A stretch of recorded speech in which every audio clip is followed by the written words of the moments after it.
guys, pag-usapan lang natin ang programa ni Dingdong Dantes. Ayon kasi guys dito sa balita, Kat din, palalakasin programa ni Dingdong Dantes. Siyempre guys, alam na nila, malakas nga naman kasi ang Kat din at mainit sa mga netizens at mga fans. Kitang-kita naman natin kasi guys, ang basihan nila ay tataas yung ratings ng programa Family Feud. Diba? Kasi yan guys ang pinaglalabanan ng noontime show noon ng It's Showtime, TVJ at ng It Bulaga noong July 2023. Pero dito guys, titignan muna natin ang ratings na nakuha ng Family Feud kung gaano kalaki.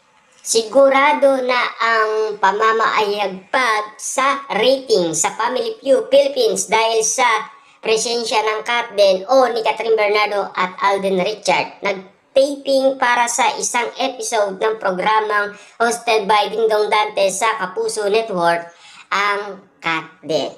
Kasi guys, ang GMA Network ay abot guys ang mga artam. Yung mga artam na yun guys, ibig sabihin nun, yung mga liblib na lugar. Ayan, di ba? Kasi guys, lahat ng mga hindi naaabot ng ibang network, ang GMA Network guys, kaya niyang abutin lang. Yun.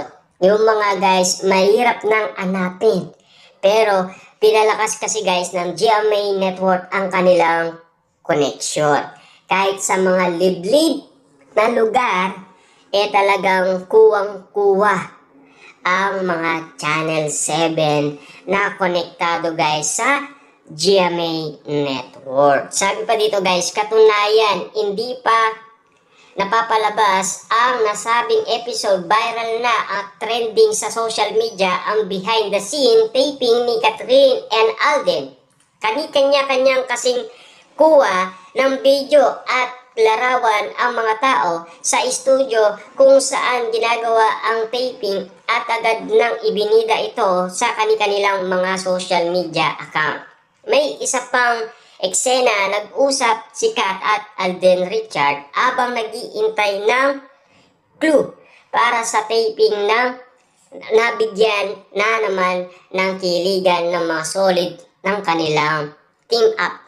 Ibig sabihin pala nito guys, habang nag-aanap sila ng clue, ay nag-uusap muna si Catherine Bernardo at Alden Richard. Na dali-dali naman guys, kinikilig ang mga fans ni Catherine Bernardo at Alden Richard. At marami pala guys nagpakalat ng mga video at mga larawan. Ayon guys sa balita.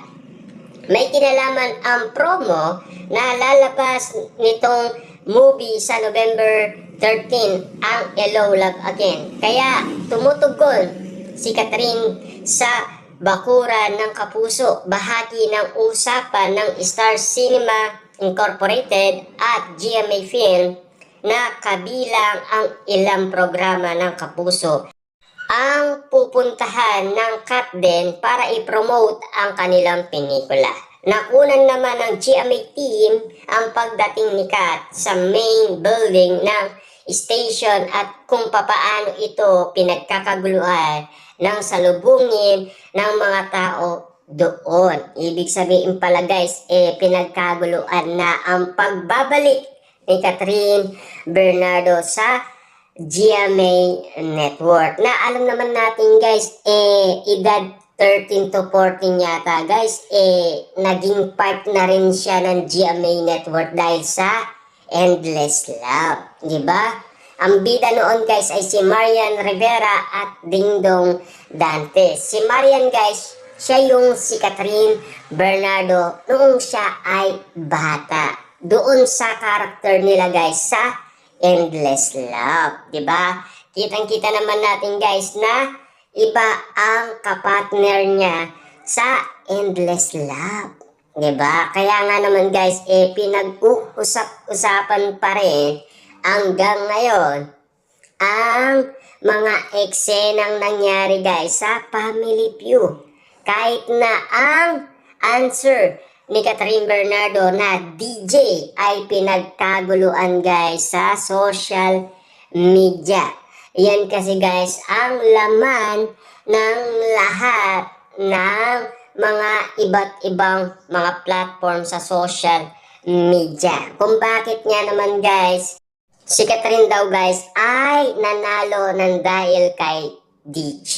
Diba? Yun kasi guys ang matunog ngayon sa social media na pinagpipestaan at pinag-uusapan ng lahat ng mga netizens at mga fans. Kung bakit nga naman guys, hindi pa rin maalis sa kanilang isipan ang salitang DJ na sagot naman ni Catherine Bernardo sa nagtatrabaho na gumagamit nga naman ng headset. Malinaw na malinaw guys na ang sinagot ni Catherine Bernardo yung nagtatrabaho na may gumagamit ng headset. Ayan guys, no? Hindi man pala guys pinakita sa atin ang ratings ng Family Feud. Ibig sabihin yan guys, patok talaga guys sa social media ang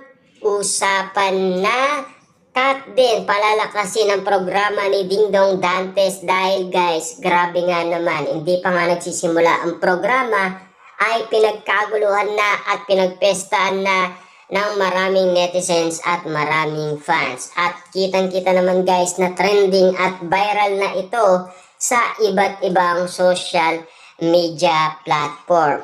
Inala nga nila guys na marami daw kumuha ng video at marami nga naman guys nagpicture. Diba?